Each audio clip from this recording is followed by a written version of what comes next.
Eilat Mazar realized she discovered an ancient structure near Jerusalem. She turned to the Bible to help explain what she found. And she learned that this new discovery supports the biblical accounts of King David and his son Solomon. This is a king blessed with unparalleled wisdom and power. This is the man who bent demons to his will. This is Pantheon mythology, and this is Solomon. For thousands of years, King Solomon's tomb, the hidden resting place of Jerusalem's legendary king, remained untouched. Now, after 5,000 years, archaeologists have finally unsealed it. You can take a piece of that and date it, uncovering treasures and shocking secrets that challenge everything we know about ancient Israel and Jewish history. Is this truly Solomon's grave, or just another illusion shaped by stone and time? Before the truth slips back into the shadows, we need to remember why Solomon's story carries such weight. The Bible paints him as one of history's most extraordinary kings, a figure surrounded by wisdom, wealth, and mystery. The legend of his lost tomb was often dismissed as a myth. Yet explorers and treasure hunters scoured the hills of Jerusalem, chasing tales of a king buried with riches beyond imagination. A king whose very name still echoes through time, Solomon. Solomon wasn't just remembered for his wisdom. He ruled over a kingdom so wealthy, so powerful, that it stunned the ancient world. He took the throne as a teenager after his father, King David, and didn't just preserve the kingdom, he elevated it. Trade flourished. Gold flowed in. And at the very heart of it all, he built something breathtaking. The first temple. This temple was no ordinary structure. It took 7 years to complete, rising with cedar from Lebanon, its walls covered in gold that blazed in the sunlight, and stones cut so precisely they fit together without mortar. But Solomon's wisdom was as legendary as his wealth. The most famous story tells of two women who both claimed to be the mother of the same child. Solomon's solution was shocking. He proposed cutting the baby in half. He wasn't being cruel, he was testing love. One woman stepped forward, willing to give up the child rather than see him harmed. In that moment, Solomon knew who the true mother was. This is the man whose tomb the world has hunted for centuries. And now, with the discovery of that hidden tunnel, the question is no longer if it exists, but whether the world is ready for what may finally come to light. That single moment cemented Solomon's place as a symbol of justice and wisdom across the ancient world. Word of his brilliance spread so far that even the Queen of Sheba traveled to see him, leading caravans loaded with gold, spices, and riddles to test his mind. She left astonished. Not only had Solomon answered every challenge she posed, but his wisdom exceeded every rumor she had heard. His empire stretched far beyond the walls of Jerusalem. Ships ventured to Ophir and Tarshish, mysterious lands some believe were in Africa, others in India, returning with ivory, apes, and treasures unlike anything seen before. In Israel's Timnah Valley, his copper mines poured out wealth, and archaeologists are still uncovering traces of that prosperity today. Yet one mystery has never been solved: the final resting place of Solomon himself. No marker, no chamber, no inscription reveals where he was laid to rest. Some believed his tomb must lie beneath the Temple Mount. Others speculated it was hidden in sealed caves or secret chambers lost to time. Eventually, after countless false leads, the search slowed. With too many legends and not enough proof, most experts simply gave up. But then, everything changed. A discovery, whether by accident or fate, depending on who you ask, cracked the riddle wide open. What was found wasn't just a tomb. It was something far more powerful, a silent message preserved for 3,000 years, now clawing its way back into the light. And that discovery was only the beginning. The relentless hunt for Solomon's lost tomb had just entered a new chapter. We were led down through excavated tunnels and shown what may be one of the world's great archaeological wonders. It all began with something so small, a single crack in the earth, barely visible after a storm, that changed everything. For centuries, the hunt for King Solomon's tomb was like chasing shadows. Medieval knights dug beneath the Temple Mount, convinced they would strike gold. 19th century explorers tore through the hills of Judea, certain they were close. Yet every expedition ended the same way, with nothing. Some walked away swearing the tomb never existed. Others blamed bad luck, or worse, misleading maps. By the time the 21st century arrived, most scholars had abandoned the search altogether. Then the story took an unexpected turn. Dr. Emily Carter, an archaeologist more at home with forgotten scrolls than with television cameras, was combing through Jerusalem's dusty archives when she stumbled upon something strange: old tax records dating back to Solomon's time. Hidden in the Hebrew text was a clue: payments made to a location that wasn't officially recorded, a place near the city of David, a site so carefully concealed, even history itself seemed to have erased it. The city of David is unique. Archaeologists say that if you dig into the soil there, whatever you pull out will match the pages of the Bible. With this in mind, Carter's team brought in radar technology capable of peering through solid rock. They scanned a rugged slope in Silwan. The work was brutal: jagged limestone, unstable ground, constant interruptions from political unrest, and even dangerous flare-ups in the area. Still, they pressed forward day after day. And then nature intervened. A sudden rainstorm softened the hillside, opening a shallow depression in the earth. Something about it looked wrong, like it didn't belong. When the radar was passed over it, the screens pulsed with signals. Beneath the ground, it revealed a network of tunnels. Not natural caves, but man-made passageways carved deep into the rock. The discovery stunned the team. At around 13 meters below the surface, the tunnel's construction showed a level of precision and secrecy that sent shockwaves of excitement. But the danger was just as real. Some of the tunnels had been built with false entrances designed to trick intruders, and even the smallest mistake could collapse centuries of secrets into rubble. As excavation continued, Dr. Carter worked late into the night, poring over fragments of ancient inscriptions. Slowly, she began piecing together what looked like a deliberate puzzle, a trail left to mislead tomb robbers. The symbols were subtle, not grand or obvious, but clever. They pointed towards something more: a hidden entrance, buried in plain sight, waiting for someone to notice. Most of the structure is still hidden underground, waiting to be uncovered. What has been revealed so far is less than a quarter of the whole, likely much less. But that wasn't the true turning point. The breakthrough came when the team stumbled across a half-forgotten tale, passed down by shepherds. They spoke of a hillside that glowed under the moonlight, of a wall that shimmered like stars. Following the story, Dr. Carter stood at the edge of that very hill. The ground was damp, their boots sinking into the soil with each step. There was a heavy silence in the air, as if the rocks themselves were guarding a secret. Something felt different. They were close. Everyone sensed it. Just beyond a sealed tunnel, behind a doorway untouched for thousands of years, something waited. What they discovered next didn't just challenge history, it stopped them in their tracks. This week, archaeologists announced what many thought impossible: the unveiling of the long-lost tomb of an ancient king. But ask yourself, what if the only thing standing between the modern world and a 3,000-year-old secret was a stone slab, never meant to be opened? The seal did not crack quietly. It thundered like the earth itself was exhaling after millennia of silence. After weeks of clawing through jagged limestone, choking dust and mounting doubt, Dr. Emily Carter's team had traced a fragile trail, from crumbling tax records to a forgotten hillside in Silwan. Now they faced a stone slab buried so deep in time it seemed as though the earth had tried to erase it. This was no ordinary rock.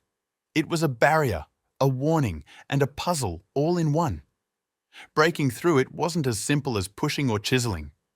It was part of a larger system, carefully engineered to guard whatever lay behind. Inside the narrow tunnels, they found false passageways and dead ends, some designed to collapse the entire network if disturbed. The craftsmanship was ancient, but brilliant, an ingenious defense against robbers set by people who knew danger would one day come. As the ground creaked and shifted beneath their feet, Dr. Carter noticed faint Hebrew inscriptions carved into the stone near the entrance. 7 lines, 7 symbols, a sequence tied to the first temple, which, according to tradition, took 7 years to build. This wasn't just archaeology anymore. It was a riddle set in stone, one that had waited 3 millennia to be solved. From the rebuilding of the temple in Jerusalem to the promise of a coming messianic king, it wasn't decoration. It was a clue. Dr. Carter's team began their work with laser tools and 3D scanners, treating each groove and chamber as if they were defusing a bomb. The tension was thick, every move deliberate. One wrong step, and the entire tunnel could collapse. For 3 days straight, they adjusted ancient levers, realigned hidden gears, and held their breath every time stone grated against stone. The deeper they went, the quieter it became. So silent it felt as if the mountain itself was listening. And then it happened.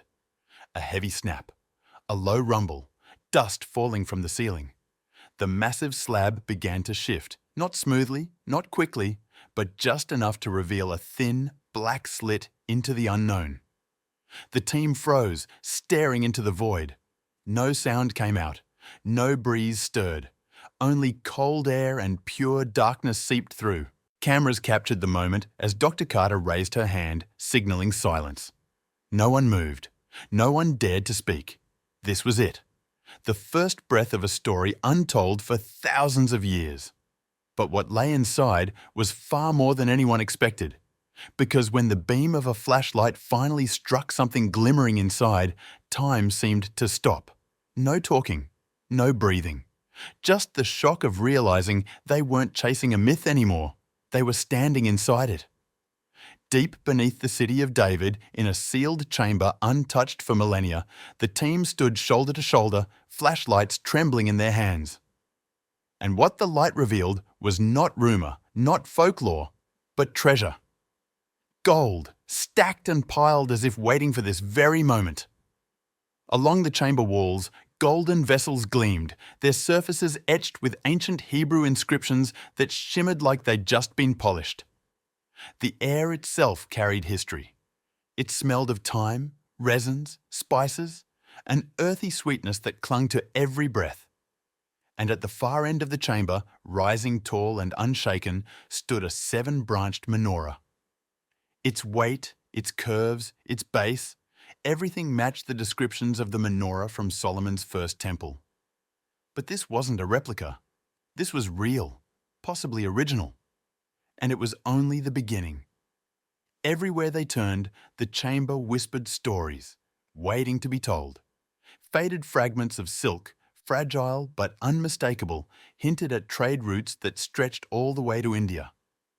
Nearby, delicate ivory carvings spoke of exchanges with African kingdoms. Small jewelry boxes, some still latched after thousands of years, held earrings and chains glittering with emeralds, rubies, and lapis lazuli. One archaeologist, overwhelmed by the sight, leaned in and whispered, "This makes the British Museum look like a thrift shop." Then came something even stranger. A sealed clay jar was carefully cracked open, and with it escaped a puff of fragrance, saffron, frankincense, and a sharp, citrusy note. The spices were so fresh, it felt as though time itself had paused. The perfection of it all was eerie, almost as if someone had prepared the chamber to be found. Yet, not everything fit neatly. Some artifacts bore symbols no one could identify. A few items seemed out of place, crafted in a style that felt newer, or at least different. The team couldn't help but wonder. Did these treasures belong to Solomon's son Rehoboam, or perhaps another ruler who tucked away his wealth beside a legend? Excitement buzzed through the group, but so did doubt. And in a chamber like this, doubt carried its own weight. Still, each jewel, each carving, each fragment told its own story. Together, they painted a picture that felt as though it had leapt straight from Scripture. But dazzling as it was, the chamber felt incomplete, like a preview of something greater hidden deeper below. So the team moved with extreme care.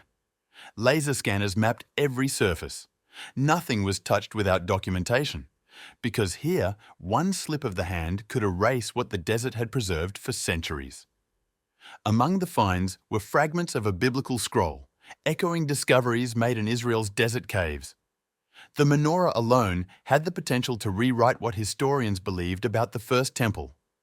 But still, no one celebrated, because this wasn't supposed to be about treasure. They had come looking for a tomb, and this chamber didn't look like one. Yet everyone could sense it. This was only the first layer. Something deeper waited, hidden for a reason.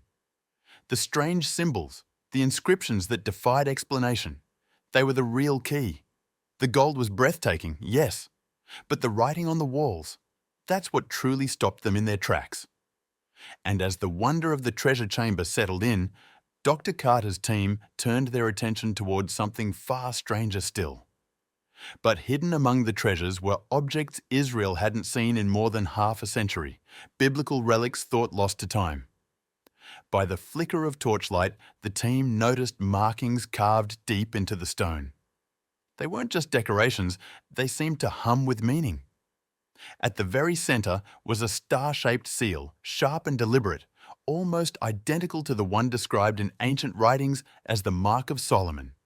Not just a royal emblem, but according to legend, a mystical symbol said to command spirits. And the carvings didn't stop there.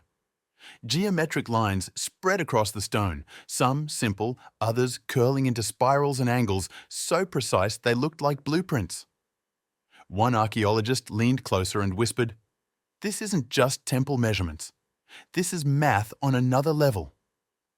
The symbols mapped out ratios, angles, and designs so advanced they made the 10th century BCE feel oddly futuristic. Even Dr. Carter joked, "We came searching for a tomb and ended up with Solomon's calculus notebook." Then came another revelation, a stack of clay tablets arranged as if waiting to be read. Some were faded with age, others crisp and perfectly engraved. In several, the name of God appeared clearly in Hebrew script. One tablet described the dimensions of the temple, almost word for word from the book of 1 Kings. But another was different. Its language twisted. Its structure broke the usual rules. It read more like a riddle than a record. The inscription hinted at something strange, a key tied to hidden knowledge. Dr. Carter froze. Could this be a reference to the legendary Key of Solomon, a text filled with codes, rituals, and secrets dismissed for centuries as myth? No one dared to say it out loud, but the thought hung heavy in the chamber. What if these weren't just instructions for building something? What if they were concealing something? That's when someone spotted it. Tucked away in a shadowed opening in the wall was a chest, almost overlooked. Roughly the size of a carry-on bag, it was solid, sealed with metal latches and carved with the same star symbol etched into the walls.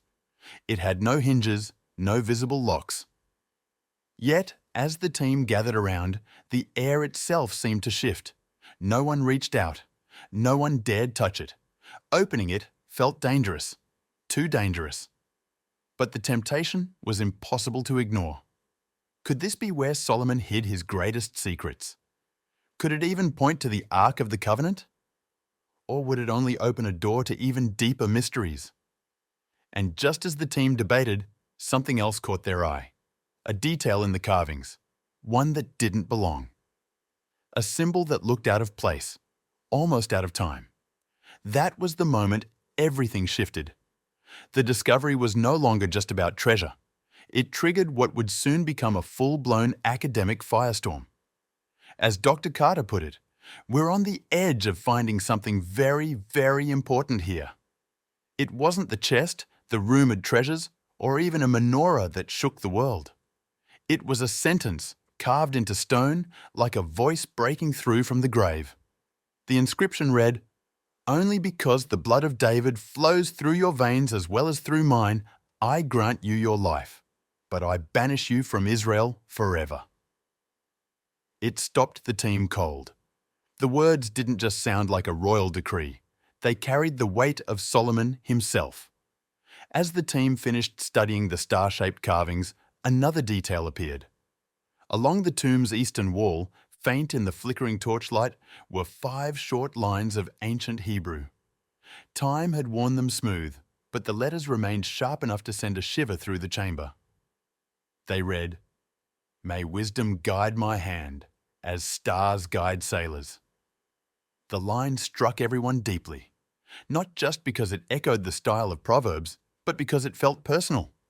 Almost as if Solomon himself had left a message, an instruction, designed to survive across centuries of silence. Back at base camp, the atmosphere exploded. The tent was alive with noise. Laptops pinged, phones rang, photos of the inscription shot across continents in minutes. By dawn, while the sun rose over Jerusalem, the academic world was already ablaze with debate. Some experts hailed it as the smoking gun. The writing style, the language, even the placement, all of it aligned perfectly with Solomon's reign, dated between 970 and 931 BCE. Others pointed out its connection to one of Jerusalem's most mysterious sites, the double gates of the Temple Mount, with passages that run deep underground. And suddenly, what began as a tomb excavation was no longer just archaeology. It was the unraveling of a story that could rewrite Israel's history. They pointed to everything already uncovered: the menorah, the luxury trade goods, the strange architectural notes, and said this had to be it, the missing link, the man behind the legend of Solomon. But not everyone was convinced. Critics wasted no time tearing into the evidence. Some called the carvings too clean, too perfect to be authentic. Others claimed the polished Hebrew felt suspicious, like something written centuries later to imitate Solomon's voice. A few even pointed out faint markings near the prayer that looked distinctly Persian, suggesting the entire thing might have been a later forgery. The debate exploded. Inside conference halls and across online forums, it was chaos. Professors shouted over each other during live-stream debates. Journal editors froze publications to recheck data. Headlines swung wildly, some declaring Solomon found, others sneering holy hoax. And through all of it, Dr. Carter stayed remarkably calm. "We didn't come here to find a king," he said, "but the clues keep stacking up." If that's not worth investigating, then what is? For him, every word carved into that stone felt heavier than gold. The inscription hinted at a ruler torn between wisdom and power, a man looking to the stars for guidance and maybe, just maybe, leaving behind the only first-hand trace of his voice in history. There was even a chilling line that echoed through the team's minds. "My ears are close to priests and mumbling old men. I will show you I am king in Israel." But one question loomed over everything. If the inscription was genuine, then who or what was sealed away in the chamber just ahead? Solomon's name had already shaken the academic world. But what lay beyond that sealed stone door would silence every critic. This was no longer just archaeology. It was a discovery that could shake faith itself. Because just days after decoding the haunting prayer that might have been written by Solomon himself, the team stumbled on something even bigger. Near the back of the chamber, under a thin layer of dust, they uncovered a fresh set of inscriptions. Ancient Hebrew, carefully chiseled, describing a royal visit in 950 BCE from none other than the Queen of Sheba. "Your Majesty, the Queen of Sheba." The moment her name appeared on the wall, the room froze. This wasn't just another reference. It was the very story told in 1 Kings and the Quran. Solomon and Sheba, two giants of history and faith, now possibly united in stone. Believers celebrated, but scholars pushed back. Some called the carving too perfect. Others saw symbols out of place, hinting it could be later or forged. Debates raged in temples, mosques, churches, and on live stream panels. Was this revelation history, or hope dressed as scripture? Then came the twist. Behind a hidden alcove, the team found not a scroll or crown, but a gold ring. Thick, heavy, carved with a six-pointed star. Rough, ancient, yet eerily close to the Star of David. Tests dated it to the 10th century BCE. Was this Solomon's royal seal? The ring that signed decrees, sealed trade pacts, and marked Israel's golden age? Or just a fluke, an heirloom, a symbol adopted long before tradition recorded it? Bent over microscopes, scanning every groove, the team knew one thing. This wasn't just treasure, it was a signature. And it raised the biggest question of all. Were they holding Solomon's own ring? Handling the ring was no joke. Micro tools, oxygen-controlled cases, days of careful cleaning. One wrong move and it could crumble. But if it truly belonged to Solomon, it was the first direct link between his hand and the world he ruled. Then, a faint echo caught their attention. Stone shifting or something stirring. Behind the wall that held the golden seal, they found something unexpected. Music. At first, it looked like more inscriptions, but the patterns were different. Repeating marks, rhythmic spacing, symbols that weren't words, but notes. Dr. Carter leaned in. These aren't prayers, they're music. On the wall, buried for 3,000 years, was a complex musical score. Symbols indicated ancient instruments, harps, lyres, maybe flutes. One marking resembled King David's 10-stringed harp. Even tentative attempts to play the notes sent chills through the team. These weren't just sounds, they were instructions for worship. Some questioned authenticity. Persian influences? Later imitators? Impossible to date perfectly. But regardless of origin, the chamber felt alive. Laser scans documented every groove. One wrong touch and centuries of music could vanish. Beneath the score, another secret waited. Not music, not a map, but a clue pointing deeper, possibly to the tomb itself. Yet, even after the golden ring, harp carvings, menorahs, and Queen of Sheba inscriptions, Solomon's body hadn't been found. No sarcophagus, no skeleton, just legacies of a king.